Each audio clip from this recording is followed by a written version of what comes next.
So when somebody reaches for the cookies, they're not thinking about them. They're not thinking about their mother didn't comfort them and soothe them. They're just gobbling the cookies. It's hard to pause and reflect on it. Enter Roger Gould's book, Shrink Yourself, on that one.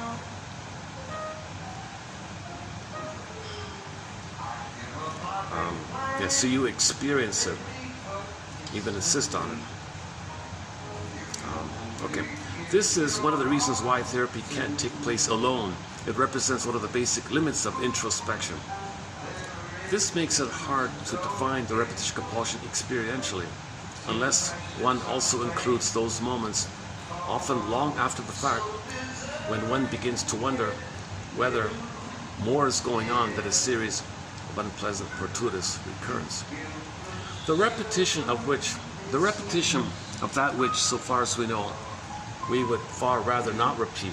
So here's the funny thing: consciously, you don't want to repeat that. Like, you really consciously don't, but you're doing it.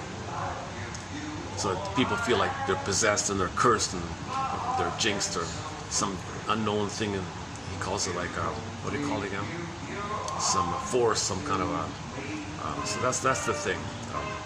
The organism wants to get out of the pain, so you're reaching for mother. You want to develop, reach for mother, reject it, reach for mother, reject it. Because if you get mother, you can develop and have your feelings. But where's mother? Well, it's going to fail. We'll find a symbol so you fail. He's like that. Oh, he calls it a nemesis. Yeah, look at that. So this force doing this, he calls it your nemesis or your curse. Some people call it the jinx or being possessed. Lucy Holmes calls it your destiny. Wrestling with destiny, wrestling with your jinx and your curse and your fate and your nemesis. There's a new one here, nemesis, yeah.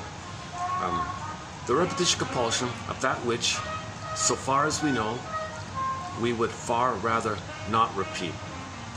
One has the impression that it is the act of an intelligence that is more than a match for our own intelligence. It can at times operate kind of like it feels like it's kind of like a nemesis or a curse going on here. It's smarter than you. The puppet master is smarter than you. So the iceberg metaphor, the ice under the water is stronger than the ice above the water.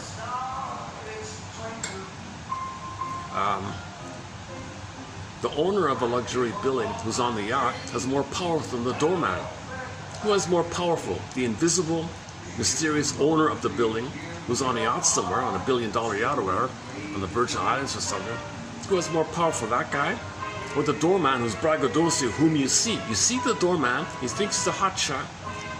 Okay, who's got more power? For the guy who you see, who looks like he's who looks so braggadocio